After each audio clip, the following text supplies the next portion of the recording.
99 is not where that course is going to be sticking around for a long time. Close. I'd say Wallasey it's an English links course, but it's more of an Irish style links. So to really present a course to a high level, you have to have committed staff and people that are on the journey. So, and we pretty much average a hole in 1 week almost. It's crazy. Wow, that's amazing. Yeah, Episode 70, the Wallasey Golf Club Review.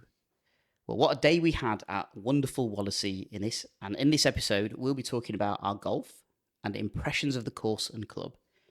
We'll tell you about our Stableford match play, which we had to play there. And that was our side bet. And we'll take in an interview with the course manager over at Wallasey, the absolutely fantastic John McLoughlin. And he was really generous with his time. Prior to that, I'm going to ask you out there for a quick favour. Please could you give us a follow, subscribe, like, share, anything you can do that takes a couple of seconds of your time. It's really helpful to us because we can produce great content like we've got today. And if you're listening in podcast land and in an episode that's just gone out last week with somebody from Sky Sports, which is incredible, I'm still pinching myself about. So let's get back to this amazing episode. So Chris, we are still basking, I think, in the glory of playing Wallasey. I think we are a little bit. It kind of felt like one of those like real cheat days in life, didn't it? Like it was a Tuesday, everyone else is at work. The weather for the last few days had been awful. And then we kind of rocked up on a Tuesday morning, sun's shining, we're at Wallasey. Yeah, it was a pretty epic bodies. Day, wasn't it? Yeah, achy bodies from 48 hours of golf the weekend before. But yeah, it just felt like a real cheat day. And Do you know, I never considered it that way, actually, but you're right. I think just because you get so used to, like, we've just played with the top 100. Yeah. And I didn't consider that, everyone else is at work and everyone else was sending messages, weren't they? Just going, my hangover's still going from the weekend at Burnham. Yeah. We were out there. It was incredible. In the top 100 world. Yeah, it was. I think sometimes when we've been doing this journey, you kind of forget a little bit of how lucky we are. And then every now and again, just something happens, or you kind of stand on a tee, or you roll up to a course and you're like, this is like such an incredible thing to do. And I think Wallasey was one of those moments for me, for sure. It was, wasn't it? I think a lot of things came together, I think, that day. Like, we got gorgeous weather. It was very windy. Yeah. But glorious sunshine. You know, by the end of it, like, you know, it was actually warm and all that kind of stuff. So, we were getting battered by the wind. We got there earlier than we planned, so there was no traffic going over. It was 2 days off the back of just playing a couple of days of golf. Yeah. Just everything fit really well, didn't it? It did. And, yeah. Great. Yeah. And then, then we got our sort of welcome and arrival, and which was pretty awesome, wasn't it? Spot on, wasn't it? Yeah. Spot on. Now, I've alluded to it just very briefly, but we're going to bask in this for even longer now, but we've just had an interview with Sophie Walker from Sky Sports. Still sounds weird to me. But she was brilliant, and please go and check that episode out. Yeah. But one thing that really struck me as interesting was I'd sent her our list and said, these are the courses that we played. And she's played a whopping 70 or something like that. Yeah. But what was really notable was that out of 25, is it, Irish courses that we've got on our list, she'd only played 3. I think Ireland is a difficult place for people to get over. It's unobtainable for lots of people, right? Even people, that have got amazing golf contacts, within the golf world, are still not going out there to play that much golf. So that says something. It does.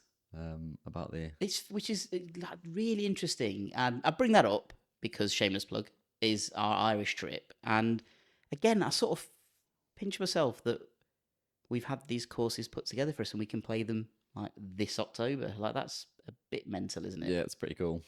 So look, if you are out there and you do want to go and play in Ireland, Sophie, you're more than welcome to join us. But we do have this trip available, and it's kind of like anybody can come, all that kind of stuff. But I just assumed it will be a simple case of just getting in touch with a few people from Ireland. You can just get on, it's no problem. But that is not the case for playing golf in Ireland. Definitely not. At all. No, it is not. Oversubscribed, isn't it? There. So, yeah, really interesting. But obviously we are doing this trip. All the links are in our episode description. So please do check it out if you want to come and play with us. But we'll give you an idea of our golf and that might give you an idea whether you want to actually come and play with us. But we'll rewind back to our kind of welcome and arrival and all that kind of stuff that we got when we turned up at Wallasey. And we've said it before, haven't we? Like, clubs around that area. Yeah.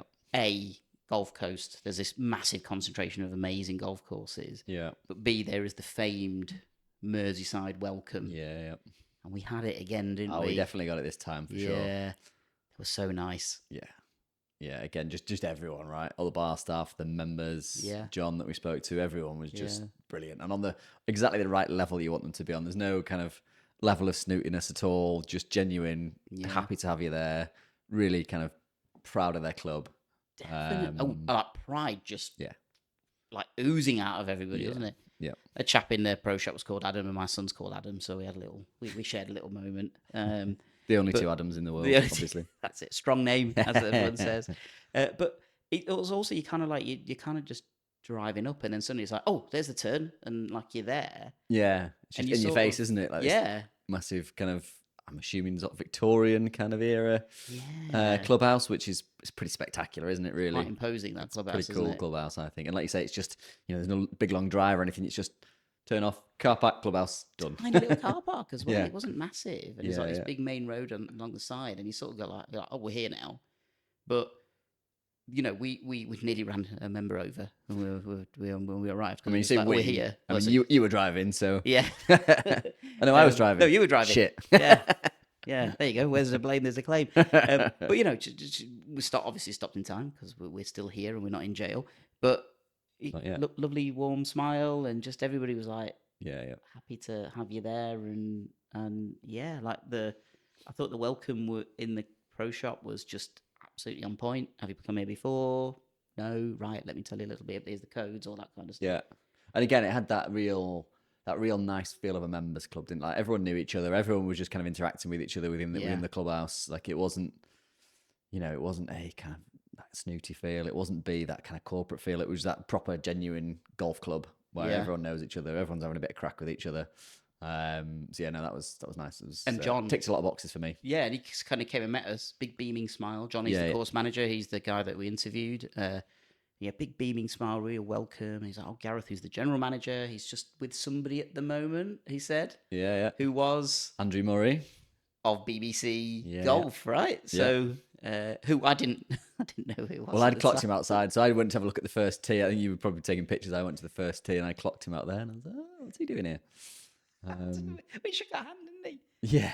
Well, I think he obviously thought we were being introduced to him. I was like, hi, Andrew. Should have gotten like Nish top 110. Yeah. Yeah. I think because you're just so like, who is it? Like, what's going on? Kind of thing. You get a bit taken aback, but it was brilliant. Now, that clubhouse. Yeah. That was like ticking a lot of boxes for me, that place. Yeah. And we've I think we said it before. I can't think where we said it about, but it's that mix of kind of a more traditional feel. Like, I mean, the building itself is incredibly traditional. Like, it's really old school, like I say, sort of Victorian feel building. And then you get inside and it's been modernized, but in a way that's feels kind of modern and comfortable, and you feel like you could happily just kind of not lounge around there. Like, I'm not going to go in my shorts and flip flops, but you know what I mean. You could happily sit and have a meal and have a few drinks and have a couple of bit of breakfast or whatever. That kind of stuff. Yeah, like a real comfortable feel, but you still know you're in a golf clubhouse. Yeah, and a quite storied golf clubhouse as well. Yeah. I mean, the two big things there are, and we've touched upon it in the preview. There's a massive portrait of Dr. Frank Stableford and his scoring system. It's pretty big. Yeah. We've been seeing the Mona Lisa recently, and everyone was like, it's really, it's tiny. It's tiny. Actually, I was surprised at how big it was. It was bigger than I was expecting. I was kind of expecting like sort of phone size when I got there, because everyone told me how small it was. Like, don't bother going, it's tiny. But yeah, this was a proper full-on massive, wall-hanging portrait. Imposing chap, isn't he? Yeah. And then on the other side is just, one of probably the most famous portraits in golf, and that is Bobby Jones, signed by Bobby Jones himself. And, you're kind of like, well, which is the better side of this? It's like it's a pretty good wall, isn't it? It's a good setup, isn't it? They've got like this central like fire in the middle, and then either side of it, on the back side they've got Frank, Dr. Frank, and on the front they've got Bobby Jones. I was a little bit worried about the sort of health and safety aspect of having right? two very expensive portraits hanging on walls directly below a fire. But anyway, I mean, yeah. Do you know, funnily enough, I thought exactly the same thing. And I was like, I wanted to ask him about that, actually. I was like, is it all right having these really quite famous paintings just over a fireplace? Like, is that... Hey, They know look, better than us, I'm you sure. know, well, yeah, absolutely. We will see to their expertise, I suppose. But, you know, and the thing about it is you can walk into a place like that and you could feel a bit out of place. But the staff were all so the staff were brilliant, weren't they? down to earth, Yeah, just like, how are you? You playing today? All that kind of thing. They were lovely. And you know, they're like happy for you to, you know, take a picture of you with the portrait and all that kind of stuff. And just, it was just a lovely jovial atmosphere in that That's clubhouse. it. That's the word, isn't it? Jovial. Like Yeah. it had that, just got that bounce, that feel, that where you kind of Yeah. that little bit of excitement. That's when you say the phrase members club. You know, you've used it a few times, like members club. That for me is like, that's a classic like members clubhouse. Yeah. Where it obviously is for the members, whatever, but they're so proud of their club that if somebody isn't a member, it's not like, oh well, you know, we've paid our membership fees, so we deserve it more. Yeah. No, there's none of Yeah, that. not at all. We want to show it off and we want to be proud of what we've got. Yeah. Yeah, it was ticking a hell of a lot of boxes. You know, this big tall ceiling with like wooden beams showing and lovely view of the 18th. Like you're right off the back of the 18th, aren't you? Yeah. It's no hiding there, I don't think. So that was amazing. Practice facilities. What do you think? You used them more than I did. I went the putting green for a little bit and went the practice net. So I think, probably not to the level that some of the other top 100s are, to be fair. Yeah, there's no range, was there? Yeah, I think John was just saying they've just opened a new short game area, which we didn't quite have time to go and have a look at. I said go and pop your head down there and have a look, but we didn't quite have enough time before we teed off, did we? Yeah. No, it's ranked 99. That's kind of, you know, one of the main stories out of this. I think that's probably going to be a thread that will come out. Yeah.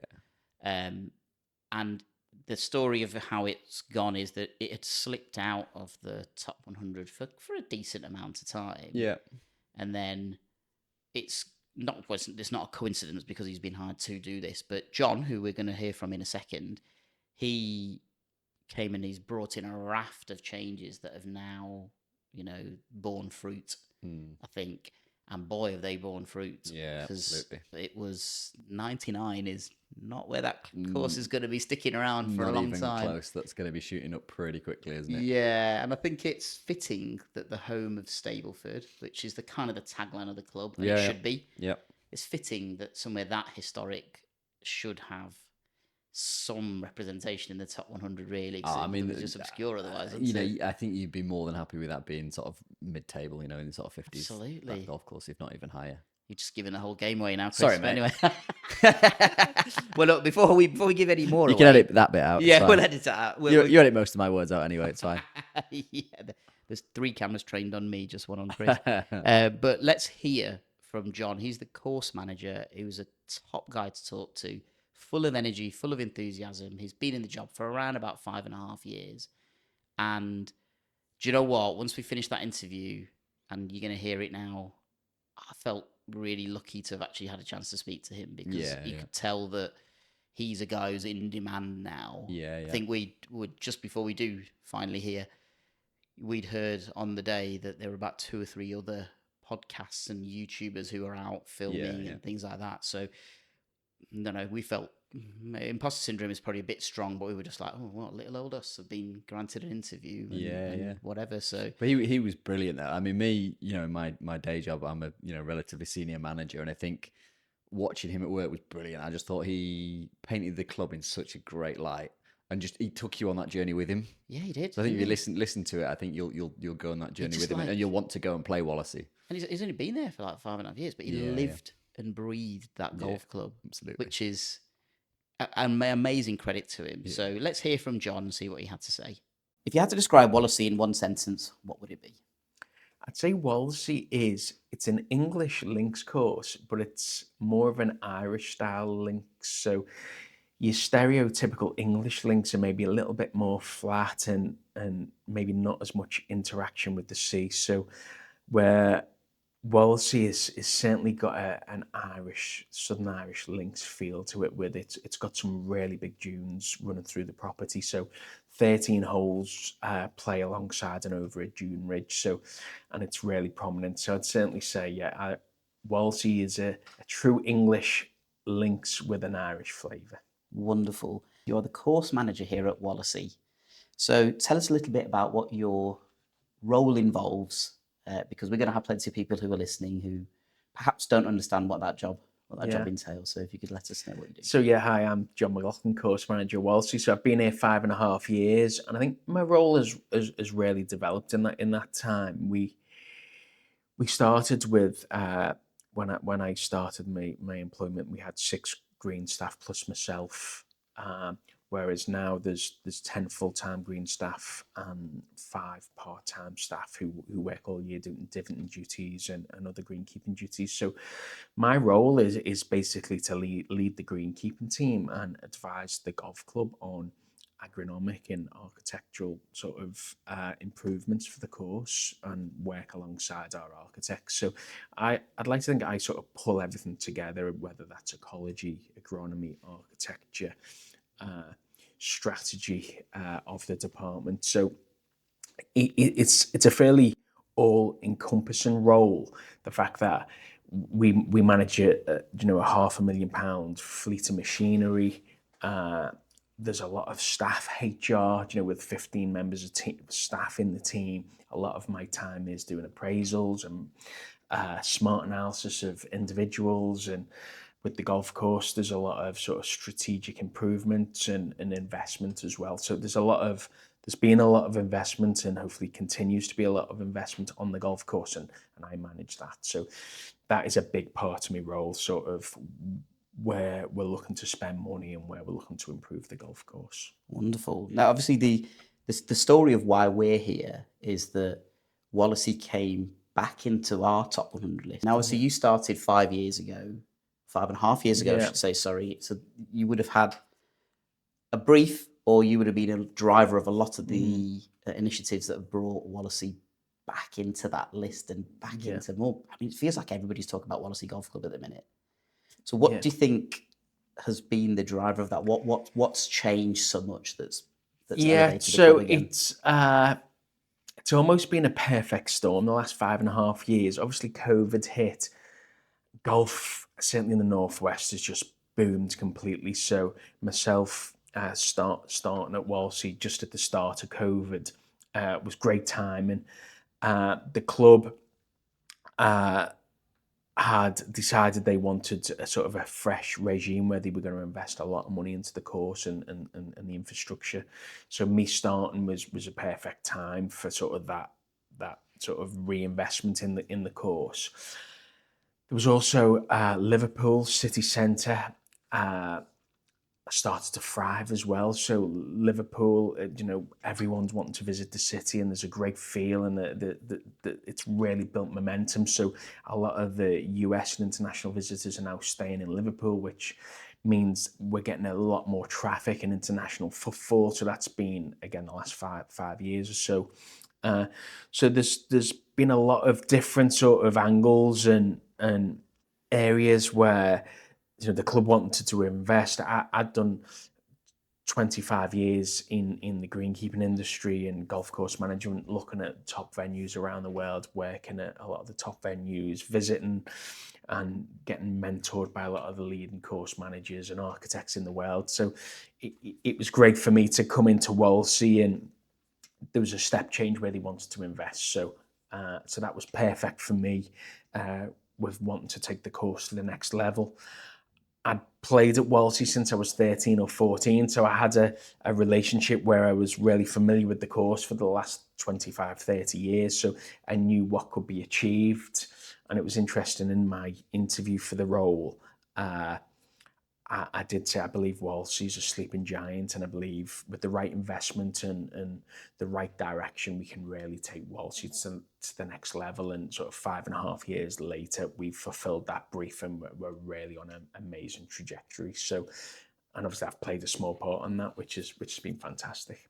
Yeah, it's amazing how you saw that potential from that early time. You're like, actually, that's the place I can go and do that. I grew up at West Lancs, so I was a member there for 25 years, and that's where I started my golf. And was on the committees and scratched the team, and I've been playing Wallasey since I was 13, 14, and I always believed out of the courses along the coast, I always believed Wallasey was the sleeping giant and had a hell of a lot of potential.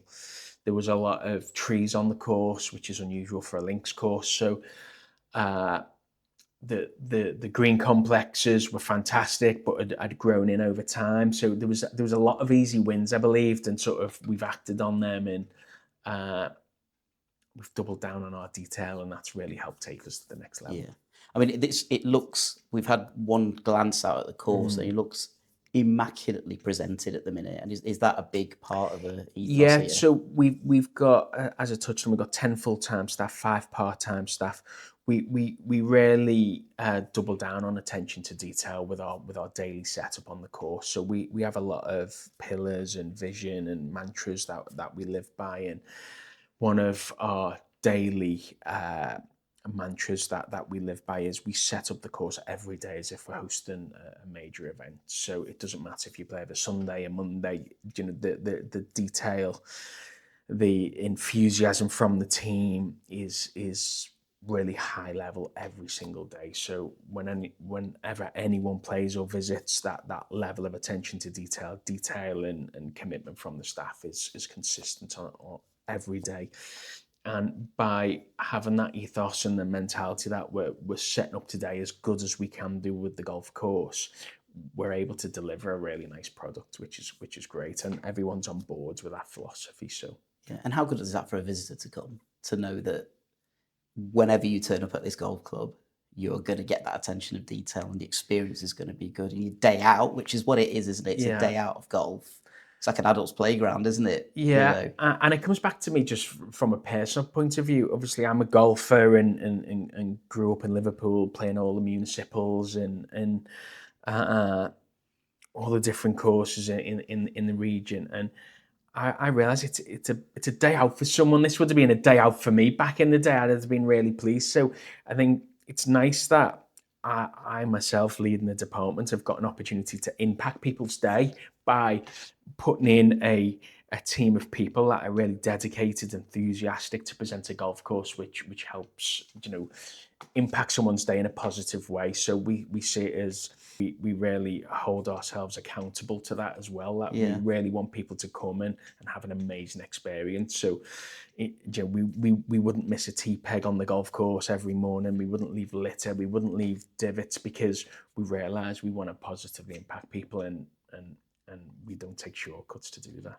That's amazing. I mean, and actually that attention to detail does bring that out. You'd probably spot it, but you don't really know what it is. Yeah, like that's the idea. I think, obviously, I don't often talk about it, but it's we get a lot of really nice feedback on Instagram, on X and Facebook, and I don't think people really put the finger on why they've had a great day and really enjoyed it. But I think we're working hard on to be able to impact people's psychology, so people play and they enjoy the pathways and the trim on the paths, but they don't necessarily put the finger on that was why they had a nice day. It was the sum of all its parts, basically. Yeah. Which obviously we're working hard on all them individual aspects to make the sum of all its parts greater than the. How do you balance that with then it needs to be enjoyable for an average golfer? I'm a 17 handicap, and I need to walk off that course and not think, my goodness, I don't want to come back because I've been beaten up by it.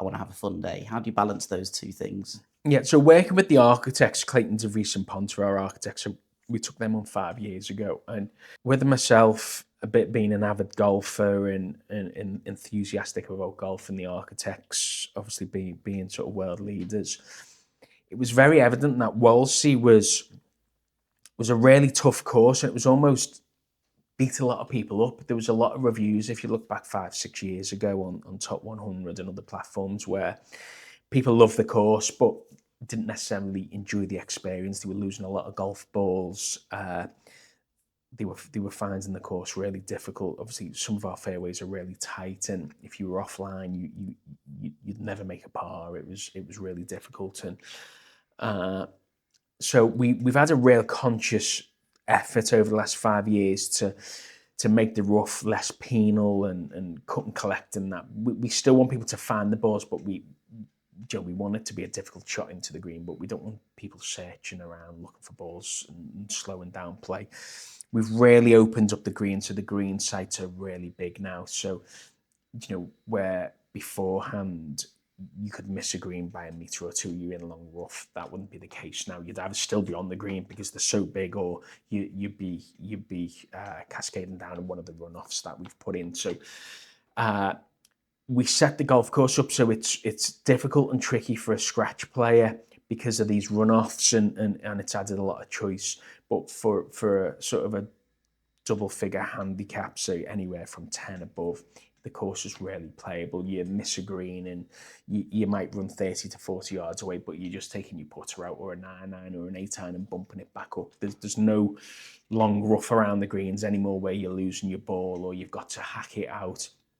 We've added a lot of imagination with the short clubs now. You can literally on any of the green surrounds, you can take anything from a lob wedge to a putter to a hybrid. So there's lots of different shot choices around the course. And by adding that variety of shots and these fantastic runoffs, it's definitely made the course a lot more fun, and certainly for the high handicap. Wonderful. That's me sorted. I'm good. I'm good with that.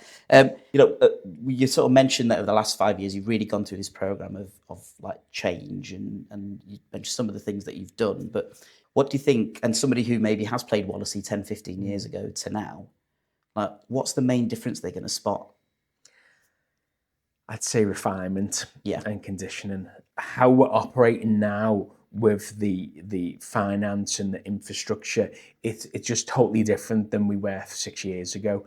And that's, everyone was doing a great job, but the money that's come into golf, and obviously we're charging, I think our peak rate of green fee is £275 this year. So our green fee take-in and our revenue has exploded, but with that, so the investment has had to. So as I touched on, we've gone from 7 staff to sort of 15 staff. So there's a high level of investment that's gone into the golf course with the machinery, the agronomy, the staffing levels. So through that investment into the course has led to a higher level of agronomy and detail on the course. So I'd say from 10 years ago, someone playing now, they would really notice the investment, and it should be as well. Back 6-7 years ago, you could probably play Wallasey for £70-80, where now it's £275 going up. Yeah, it needs to be that level. The expectations really high as well. And I suppose we are quite big on social media now, and we are put on a bit of a pedestal, which actually puts a lot of pressure on as well. It needs to be good as well. And my role is almost to make sure we are value for money for that green fee. Which does put a little bit of pressure on you, but I think that's nice that we are driving forward. The industry's driving forward, and I think how we are here, I think a lot of the other courses in the region over the last 5 years, certainly since the COVID bounce, there's been a lot more investment in golf courses, so the standards are better. We're looking at £400-500 green fees now for the Royal clubs this year. So the standards have got to be better, and the American and international market almost demands that as well. I mean, it is nice to hear that from a club's perspective, we're coming at it from a visitor's perspective. But the clubs, there is somebody at the club who is thinking, we need to offer value for the green fee that we charge. That's really, really nice to hear. Is there anything you think we wouldn't notice, but that's the really hard thing to maintain at a golf course? We put a lot of energy, a lot of manpower, and a lot of resource into our grass pathways. So that's something Wallasey's almost famous for now, is the transitions from the green complexes to the apron to the next tee is a real big feature of Wallasey now, and we've got some of the nicest transitions in the country, if not GB&I, with regards to the flow of the golf course. So 5-10 years ago, probably wouldn't have even been a thing almost. You just play the hole and you're on a shale path to the next tee, and you sort of, once you leave the green, you're not thinking about golf. You just doing the transition and walking to the next tee, and then as soon as you get on the tee, you're in the zone. Where now more people take photos of our transitions and flows than they do with the actual golf course. So it's a thing now. And I mean, I played the Ailsa course at Turnberry a couple of years ago, and I think I took more photos on their transitions than I did on the golf course. So it's a thing now in the industry, you know, how it's the whole experience. It's when you arrive, what's the first tee journey like? Yeah. What your practice facilities like, what you're putting green, your range, and obviously the whole experience on the golf course yet. So Yeah. But I must say, we've spent a lot of time on the green complexes and the greens over the last 5.5 years. So our greens went from maintained at 1.25 hectares to we're now maintaining them at 2 hectares, the greens and the immediate surround. So we've almost doubled the green sort of surfaces and immediate surrounds, which is does that mean massive. I hit more GIR or what do you mean? You definitely get more greens in regulation. Yeah, absolutely. Yeah, that's the idea. Yeah. So our greens now, where the sort of the tabletop element was mowed out, so they were seen to be quite flat, the greens at Wallasey.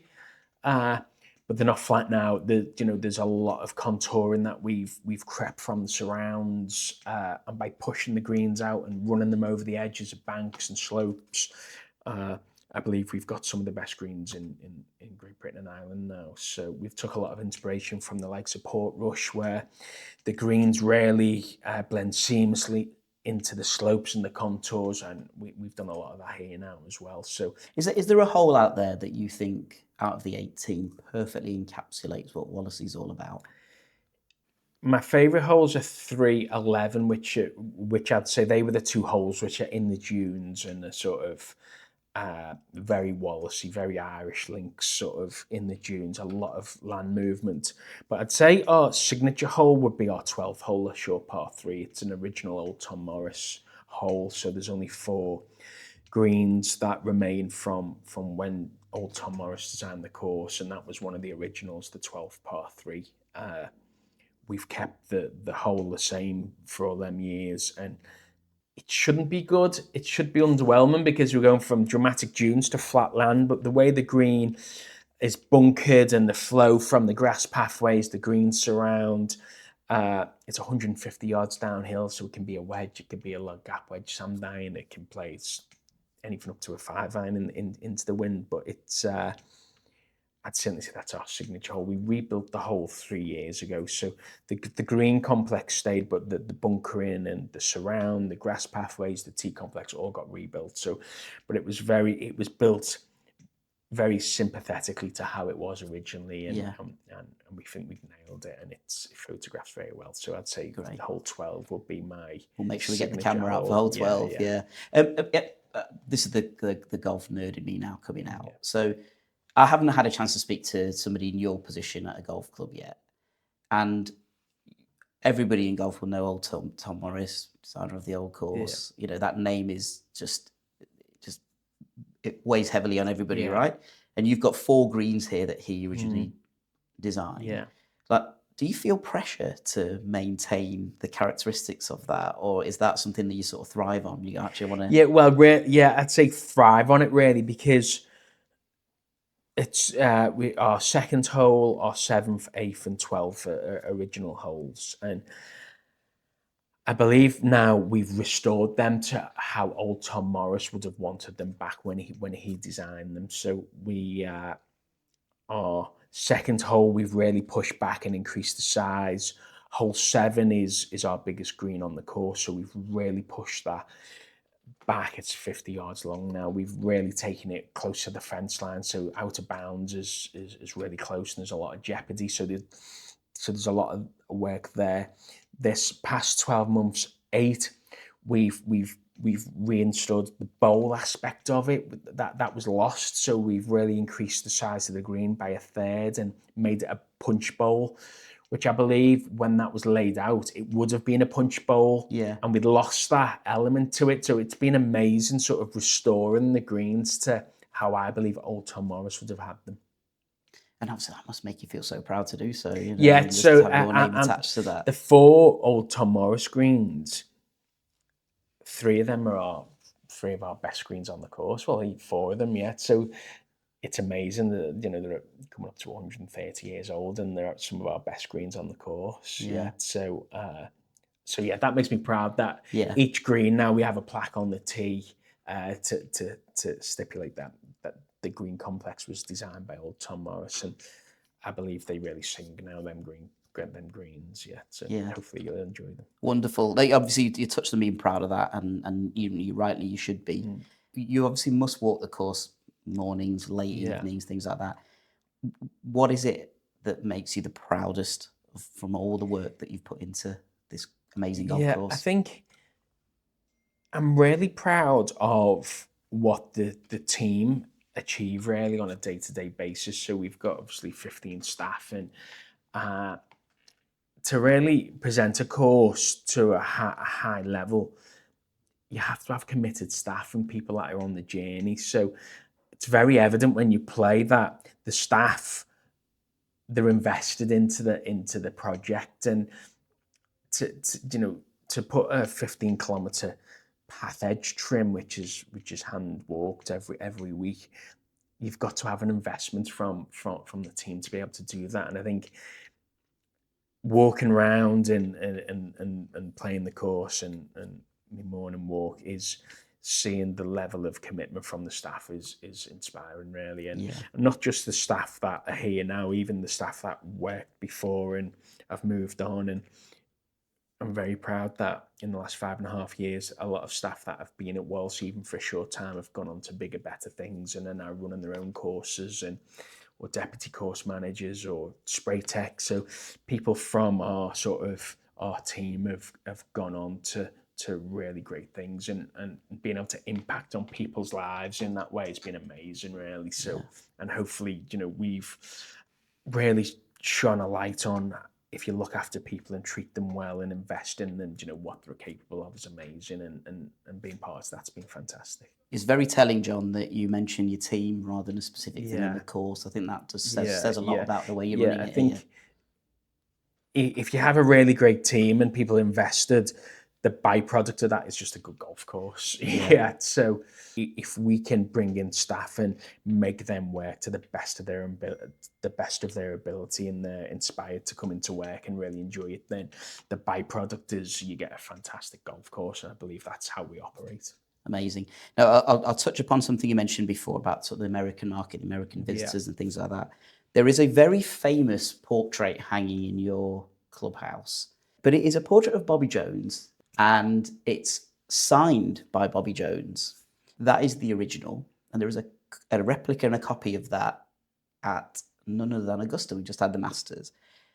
You get a lot of American visitors here. Do they have an awareness of what they're looking at when they're sat in the clubhouse? Possibly not. So obviously Bobby Jones is such a big figure in America, and still is obviously with Tiger, one of the most famous golfers that's ever lived. So we found that a lot of the visitors, if they're from Eastlake or some of the courses that Bobby Jones was really famous for being a member or playing a lot of golf there, they will be aware of it, but not as much as we'd like, really. So we are wanting it to be a little bit more publicised, really, that we've got the original. And it's interesting that Hoylake have got a copy as well that hangs in their clubhouse yet. So obviously went on to win the Open. So Mr. Berry painted a replica for Hoylake, but he added legs onto the picture. So where when Bobby Jones sat down for the image, he was a little bit like myself, and it was waist up. Hoylake had legs put onto the picture, and Royal Lytham was the same as well. So there's a replica at Royal Lytham as well. So Royal Lytham and Hoylake have both got replicas of the picture, apart from he's got legs and he's standing up. So they obviously didn't want it to be an identical replica of the Wallasey one. So that's local competition, John. So but I believe obviously it's amazing that's the original. It's the original, and because he he was blown away by the obviously the painting and how impressed he was. He obviously signed it, which is the only time he ever signed anything. So I think that just adds to the mystique and how amazing it is. Really, I mean, I'd encourage everybody to come down, and we just we had a cup of tea down there, and the atmosphere was fantastic. All the members coming in and saying hello to us. But what do you think today? We're sat here. If you're watching the video version, you can see the sun's out today, so that's a nice sign. What should we be bracing ourselves for today on that golf course?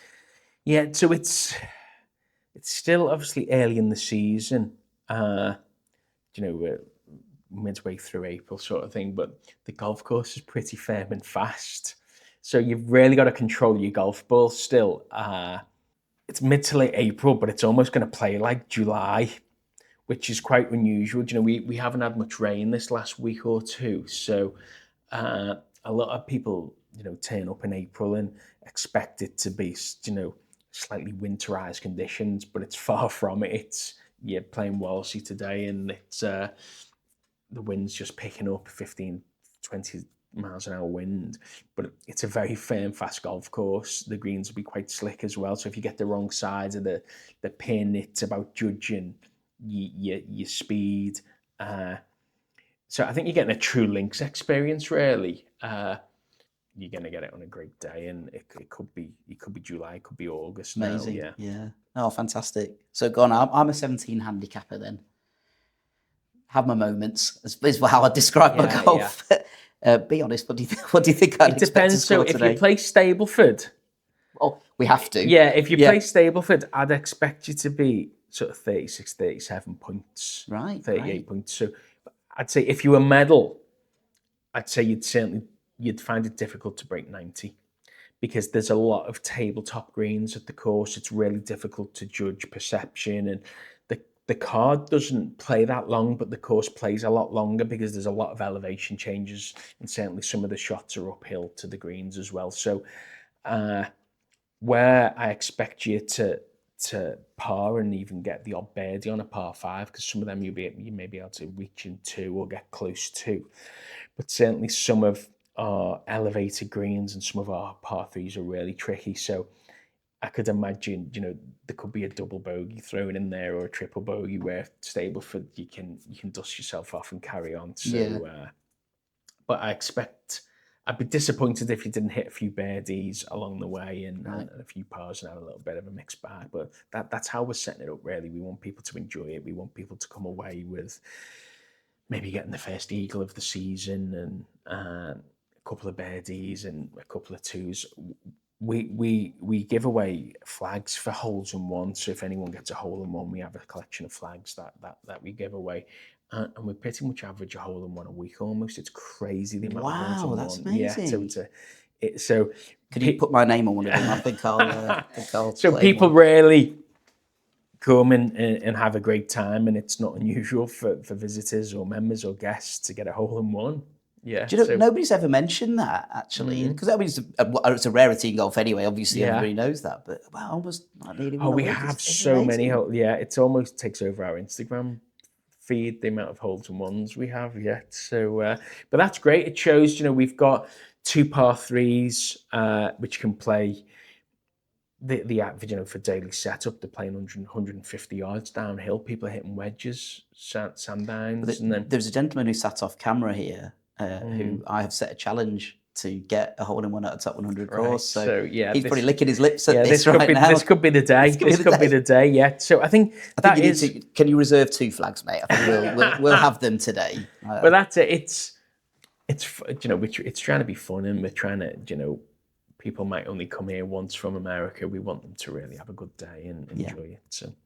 So I think one of the key takeaways that we took from our chat with John was the kind of conditioning elements. And he mentioned the transitions a lot that he was really proud of. Yeah.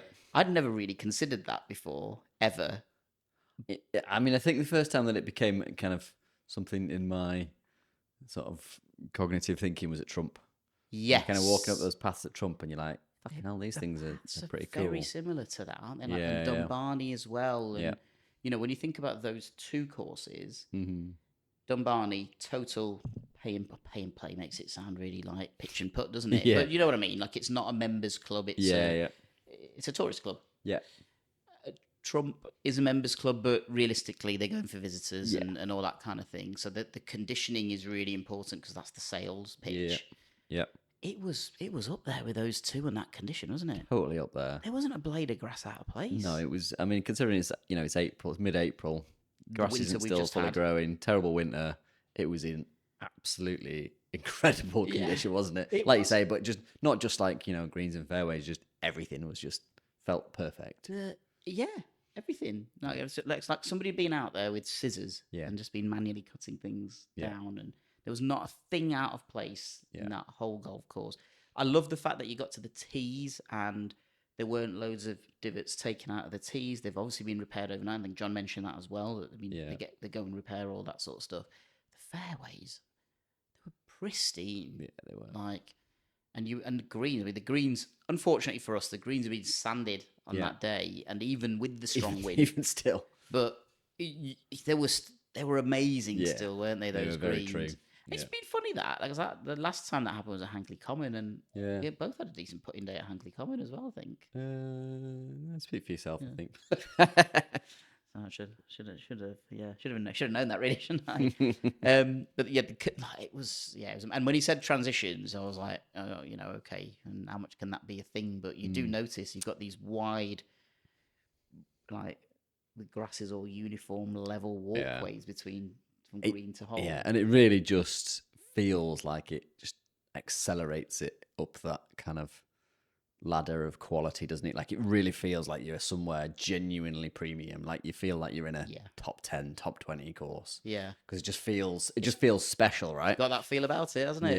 Yeah. The way it's been kind of the way that he said it, didn't he? Attention to detail is our thing. Yeah, and that is so Nailed. apparent when you're out there. Nailed. Yeah, like everything. Yeah. Absolutely nailed. Plaques. I loved the plaques. That was the great. flags. The flags were really cool touch. They were amazing. Like Yeah, these wooden flags, and they Yeah. weren't like the standard flag shape. It was like two long, kind of what they call like pageant type flag things. But they're the best flags I've seen so far where we've gone. So I expect them to be copied somewhere along the way. Yeah. Let's go straight into the real nitty gritty of this. So we're going to go with our top 3 holes each. So let's start with you, Chris. Then. Okay. So they don't have to be in order of 3, 2, 1 kind of thing. But what were your top 3 holes? 1, 2, 3, done. Easy. 1, 2, 3, done. Right, easy. I've gone with 16, 17, 18. So in the middle, it was shit. That was a short section, wasn't it?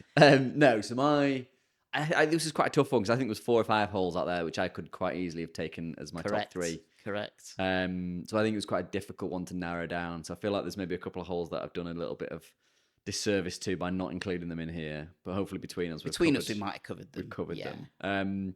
So my first hole, and I'm going to do them in order because that's just the way I am. Okay. You told me not to, so I'll do it anyway. Break the rules. Break the rules. Was hole number 3, which I thought was a great hole, and I think encapsulated Wallasey really well. I think in John's interview he talked about Wallasey feeling like that kind of Irish links where you're in and amongst the dunes. Yeah. I think the first 2 holes you are in and amongst the dunes, but all of a sudden 3 you're like, oh, now I'm really in the dunes. Wallop. And it's not a particularly long or difficult hole. It's quite a narrow fairway. It's just an iron into the fairway and then a short iron up to a kind of raised green. But in terms of a vista and just a good looking hole on the eye, and also a good kind of challenging hole to play. Like it was. I love a short par 4, and I think that was a really great example of one. Yeah, because it kind of dips down, doesn't it? And then the greens are so you've got a little valley that you kind of hit in your first shot into. So 5 iron into the middle of the fairway, nice bit of run out, and then a short iron into the green. It was quite nice that because when you were hitting to the green, like you're obviously looking up a little bit at the green. Not for me, I was up high right in the dune. I mean, you were looking down on the green from where you were. On the green from where I was. But that kind of that bit and you're looking up at the green, it's like, and behind it is just like blue sky. Yeah, that's beautiful, isn't it? Yeah. It was good, stunning to look at. Yeah. That was a great hole. And it was right downwind as well, so I'd forgotten about easier that. off the tee. But it was pretty. That. It was super off the tee. I'd totally forgotten about that hole, so it's a really good choice, Chris. Yeah, I enjoyed that one. My next one was hole number 10, which again is maybe me falling foul of my love for a short par 4. I do love one. If I can hit an iron off the tee, then I'm a happier boy.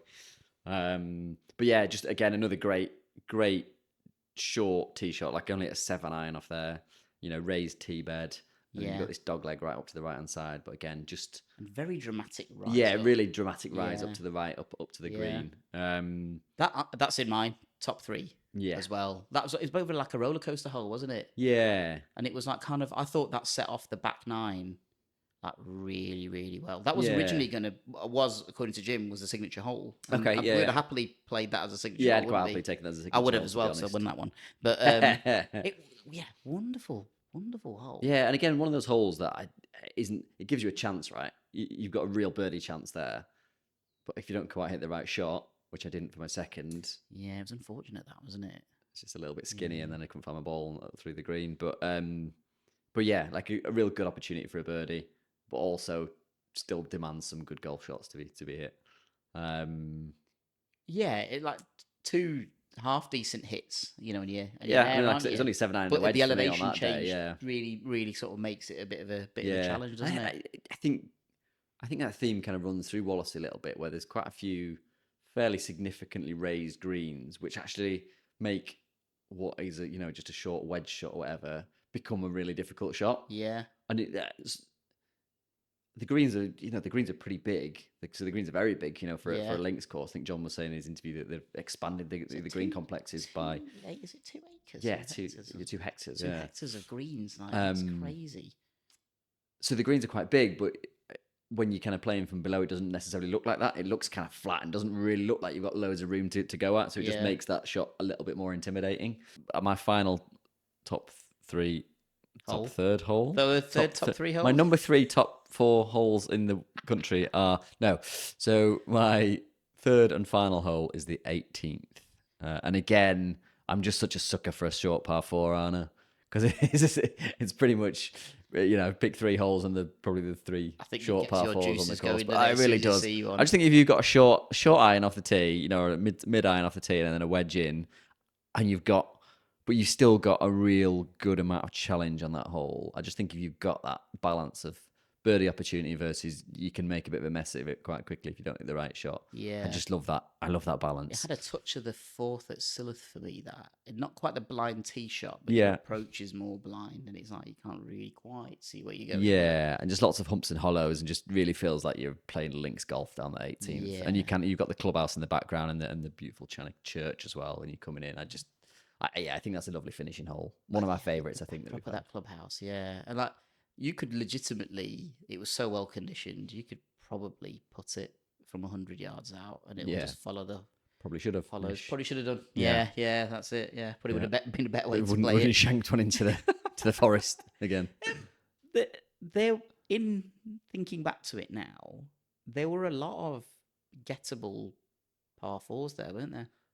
There were. I mean, we played it with sort of 25, 30 mile an hour wind, so I don't think anything felt that gettable. But I think if you've got a relatively calm day out there, I think you put a score together if you're putting well around there. I mean, John said that, didn't he? Yeah. This course is about giving you a chance to score. If you're not really coming off with 36 points, he's like pretty disappointed. Yeah. You've had a bit of a stinker then. Yeah. I wholeheartedly endorse that. Like I say, I mean, 25, 30 mile winds changes that. It makes it more difficult. Yeah, You're coming off happy with a par, but I think you tone those winds down a bit. Yeah. I think there's 6, 7, 8 holes out there where you're coming off going, I had a birdie chance there or an eagle chance there or whatever.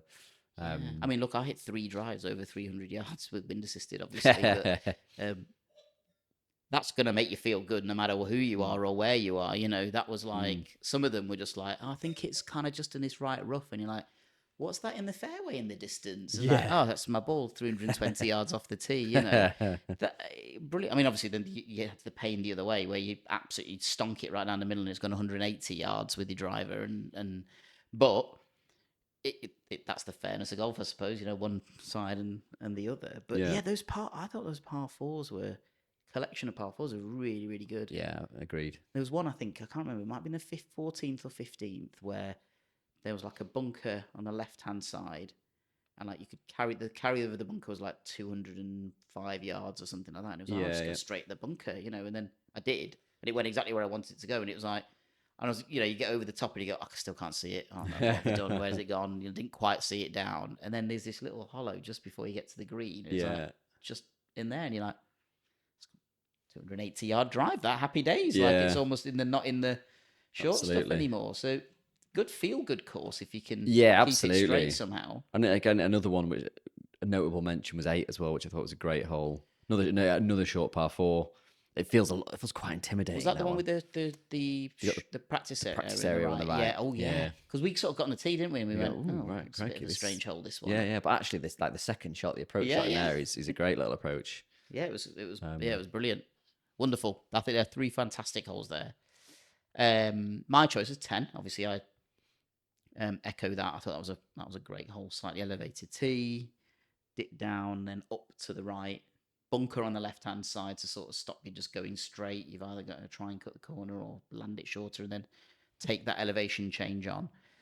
I went with 4, which is the par 5 that's right along the beach. I mean, that's definitely the best tee shot on that. I mean, and the highest point of the course, and you can see everything. John had told us to go and play from the whites up there. I'm glad he did, because that was just pretty epic up there. Yeah, it felt like I was about to get blown off, but yeah, that's true. Yeah, it was. But I mean, but we had the wind behind us, so yeah, like cracked a drive, wind assisted, 312 yards. Bob's your uncle. Thank you very much. Yeah. 6 iron. It was a 550-yard hole, was it? 500 and something? 512 yards. 512. Yeah. I had 530 from the whites, to be fair. I played a 6 iron as my second shot, and it landed in the middle of the green. And I was like, this is what it feels like. This is what it feels like. Yeah. It was.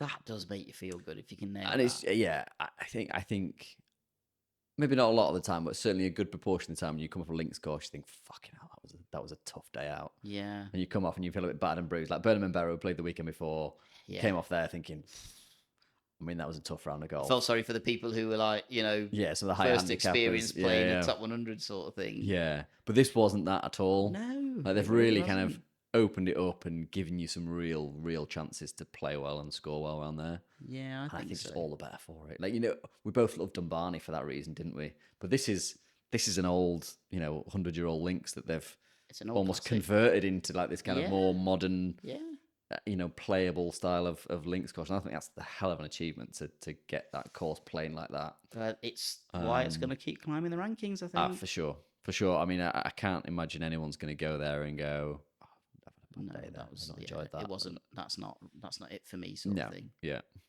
Yeah. Well, look. Yeah. So I obviously went with 10. I went with 4. So that was great.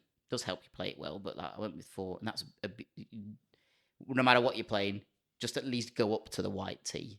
It's worth it. A tiny little tee box, doesn't it? And then I went with the 12th. Which ended up being our signature hole. So John told us that should be. That was the par 3. Yeah, it's a great little hole. Which was a fantastic par 3. Yeah. And I'm surprised I picked a par 3 for my top 3 holes because I don't play them particularly well. So that's one of the old Tom Morris ones as well, isn't it? Old Tom Morris one. So a bit of history with it. Yeah. But you get up there, and actually I'm going to give everyone a little extra bonus tip on this hole. It looks stunning from the tee, don't get me wrong. You got the plaque, all that kind of thing, and you see these pop bunkers around the front. So the danger's not at the back, it's all at the front. When you finish playing that hole, just turn around and look back towards the tee. It is so beautifully sculpted. Yeah, it is.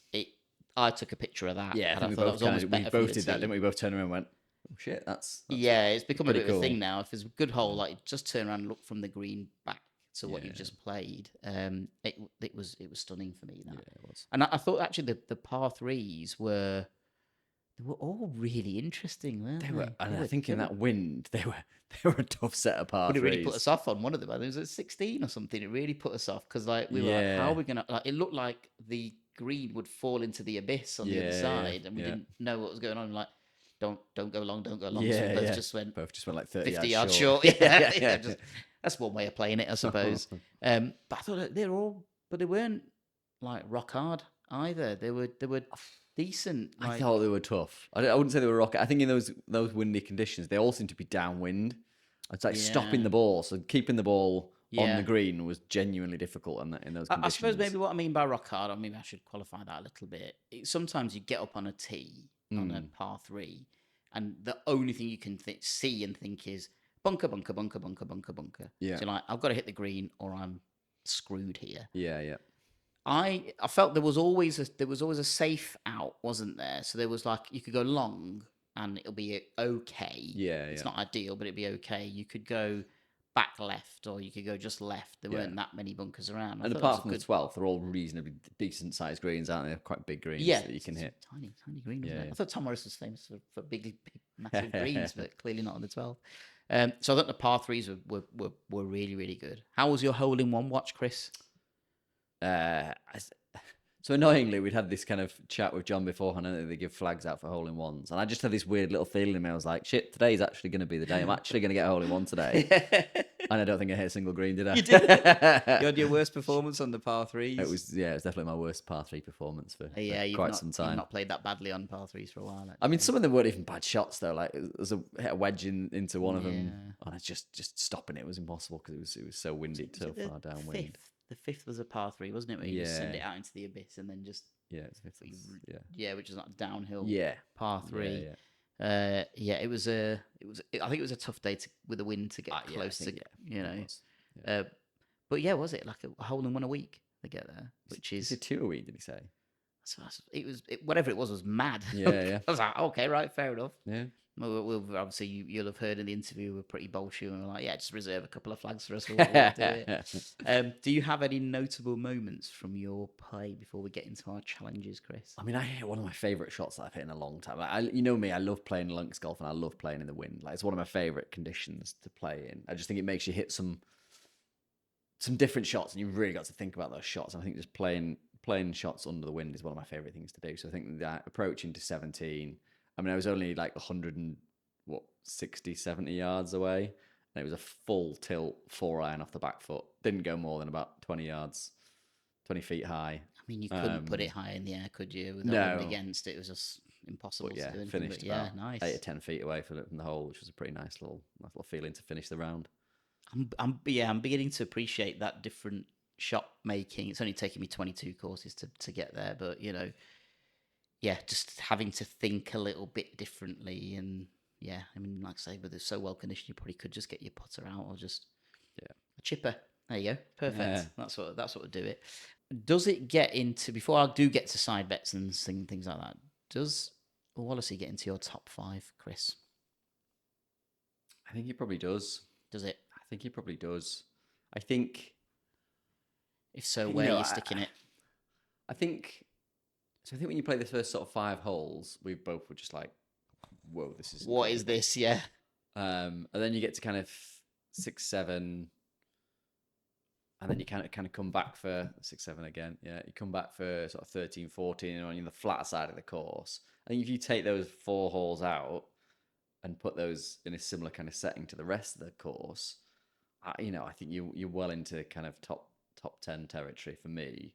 Because I think John had said it before in the interview. He said that you kind of get that Irish links feel, but in England, and like when you're in it was genuinely just like breathtaking, dunes, but not like crazy rock hard, was it? Crazy rock hard, like not impossible. Play it, totally playable, but just. I mean, that gets you excited for Ireland, doesn't it? Yeah, they like the courses a lot. Yeah, absolutely. You're not wrong.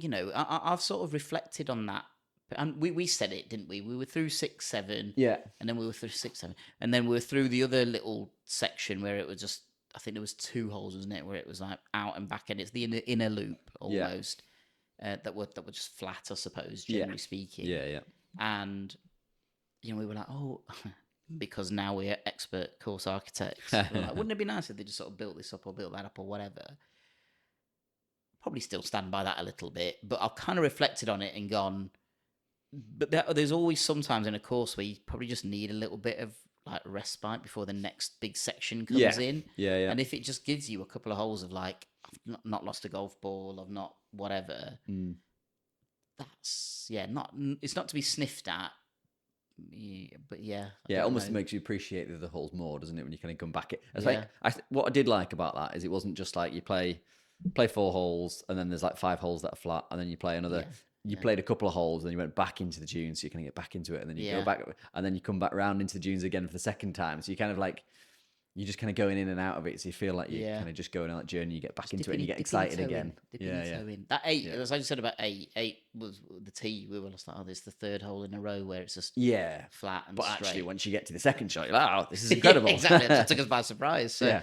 wonderfully paced golf course, I thought that was. Yeah. And I do like it. There are occasions when you're playing a hole. We had it a little bit of hillside as well, where you feel like it's just you on the course. So that was always quite a nice thing.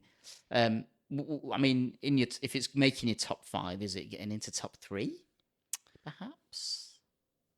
I think it's probably around that 4. I think it probably 4. 5. I think it probably goes in 4. Okay. Yeah. So it reluctantly is unfair on Wallasey, but it's because I have a real affection for this golf course that it would potentially knock out, and that is it's Hindhead. It would knock out because Hindhead's 5th on my list. Right. Okay. So Wallasey does go into the top 5 for me Yeah. that we've played. I told you, didn't I? I toyed with it being my number 1. You did? I really did. Yeah. And then Chris was like, shut up. It's a recency bias. And I think you're right. That is a bit of recency bias. Played well, all that kind of thing. But it shared so many traits for me with Trump International in Aberdeen. The conditioning was unbelievable. Well, my 1 and 2 are Trump and Dumbarnie. Yeah. Right. So Dumbarnie had gettable par 4s, drivable par 4s. You know, it was fun. It was well conditioned, all that kind of thing. I mean, Wallasey is there. It's in that conversation for me. Yeah, it is. Yeah. So does it creep into my top 3 though? You know, does it displace Dumbarnie and Hankley Common? Maybe it's probably fits into 4 for me as well. Yeah. Maybe just creeps into 5 actually, because I don't actually know what my 4th. Oh, Queen's Glen. Oh no, I've got a real soft spot for that. Yeah. This is going to get sentimental now, isn't it? It's not going to be about the course, which is why we're not doing proper rankings. Yeah. But I'd say it's in a top 5. I mean, it's up there ultimately. Like you say, it's part of the conversation. We need to have it. For the Yeah, top ones we've it played would be so in there, far. wouldn't it? So okay, that would be our views on being top 5. Now our side bets. So we had a signature hole challenge. So it was supposed to be the 10th. Yeah. But then obviously John said no. People consider the 12th to be the signature hole, and what a substitution for a signature hole. Yeah. So we did that. It was on a par 3, which immediately puts me on the back foot. But I parred it. You did from fucking nowhere. Which is after your tee shot, I was like, brilliant. Yeah. Another par 3. I'm in the bunker. Not this one off. I'm in the bunker. I'll get up and down. No, but you're like, fine. up and down from bunker, no problem. Yeah, I went wide right into some rough near a bush. I mean, I came over and looked at your lie, and I was like, "Fucking good luck with that, mate." Yeah, that's good it. luck with that. I mean, it was close your eyes, just swing through it, see what happens. I don't think it came out anywhere near like I intended to, but it just scooted along the ground. And again, I think the way that the place is done, I think a good player, which I'm not classing myself as, tries to play a particular type of shot to try and get it close. Average Joe over here just goes, just get it moving. And I think, I mean, that's a pretty low bar to set. It was just I just need it out of here. I don't want to be playing a second shot from this bush. It was essentially what I was thinking. But I remember also, and we would have heard, but John did say, didn't he? He's like, for a scratch golfer, this is a tough course. Yeah. It's a challenge. But actually, for the average golfer, you probably come away from that. You're not going to go, I've been beaten up by the golf course, because you can like put it and whatever. And that's all I wanted to do, just get it somewhere near the putting surface. Yeah. Scratch golfers go in, I need to get close with this. Yeah, and that's where you can maybe not get the contact, whatever. So anyway, we ended up roughly same sort of spot, didn't we, after our second shot. So now I had a shot on it anyway. So I was like, it's easy, I'll just walk this one in, which I did. You raked it in, from about 20 just feet. went in, gave it the full beans fist pump. And we're back to 1 up. You're just 1 up now through 22 signature holes, Chris. Yeah. So I finally clawed it back to the point where I'm now better off than when you first told me after 3 courses that we're doing a signature hole challenge. So yeah, got to get your finger out, mate. I know, yeah. Get your finger out. The side bet was a Stableford match play. Now, I played quite well. If there is such a thing. If there is such a thing. Now, I played quite well because I was 3 under my official handicap. because I was bumped up to 21 from 18, and I shot a 90, so I was Yeah, you played well. To 3 be fair, under. you did. But as the match play went, I won 3-2. Deserved. So I'll give you that one. Nish, you played well. We did, yeah, did. You I was played quite, well. I actually said halfway through the round, which you shouldn't do it halfway through the round, should you? But I was like, I'm quite happy with where my game is at the minute. You were getting well quite off solid, and getting off the tee well. Yeah, you were in position. You does played help if you can drive it okay, doesn't it? I think. Which, despite the wind was weird, wasn't it? Because everything was always generally either into or against or with, wasn't it? It's Which just is links golf, though, isn't it? it was great. That Very, very rarely get side wind. yeah, fantastic, love it. Yeah. We'll leave everybody with our 3 reasons to visit Wallasey Golf Club. We had to limit it to 3 in this one, I'm afraid. But our top 3 reasons for you to go and play Wallasey. Number 1, the conditioning. Yeah. Fabulous golf course. I mean, what's around there in the summer? It's like a couple of £100. 235, I think. Is it 235, 275? I mean, Maybe for in the that summer? amount of money, the condition that course is in that's a bargain compared to the rest. I mean, of the what we're list. saying, it's comparable to Trump Dunbarney, which are getting into mid Double 300s that up to and plus, 400. 500, isn't it, for Trump? Yeah. So yeah, 500 for Trump. Sorry, yeah. So you'll get the same condition, like if not. Not quite, but it's very close. Yeah, Yeah. it's very close to that. Yeah. So if to get all the feels, you used the phrase, you're getting all the top 100 feels off this course, and you absolutely. really do. You get that real kind of like just tingle on the back of your neck when you're walking around. You it. do. We both just excited, weren't we? Like Yeah, giddy absolutely. kids. So the conditioning's unbelievable. The clubhouse, we cannot overstate how good this clubhouse is. It's not massive. Like, it's not like this big imposing room or anything like that. We went into some really amazing facilities at like Carnage Team, places like that. Yeah, but yeah. it's the perfect blend of just a nice members club, but you're welcome. Yeah. And it's traditional in its decor, and Hillside was a bit like that, wasn't it? Traditional decor, but a modern twist to it. Yeah, absolutely, yeah. So it was nice, little comfy blend. chairs, all that kind of stuff, and big old windows, so letting all that light in. Yeah. It was a nice place to go. Yeah. Nice place to have a post-round drink. Mm-hmm. And then our third reason to go, and it's in light of the fact that you can't really get onto playing Ireland, it's proving very difficult. I mean, if you, as John said, if it's an Irish links in England without having to travel all the way to Yeah. Ireland to play, sign me up for that. Yeah, I mean, it was just spectacular, wasn't it? So good. When you're in the dunes around there, it's as good as anywhere for me. Yeah. Feels like it was an absolute travesty that it was out of the top 100. But I mean, I suppose they made the changes, haven't they? Which is what we're talking about. Yeah, yeah. But I suppose the course probably would have been still the same, right? Much of a much? I don't know. I mean, yeah. Who knows? And he gave a lovely answer about It sounds like they made a lot of changes there recently, to the green complexes and the a lot of investments gone into walkways that. and they've spent a lot of money on it, and you get that sense, don't you? Like they've spent it well. Whatever they've spent on it, they've spent it well, and they've done a real good job of it. Absolutely, and it's definitely put it on the map in all of that Gulf Coast again. Yeah, for sure. And you look at the round. I think it was 235 shoulder season, 275 height summer. Yeah.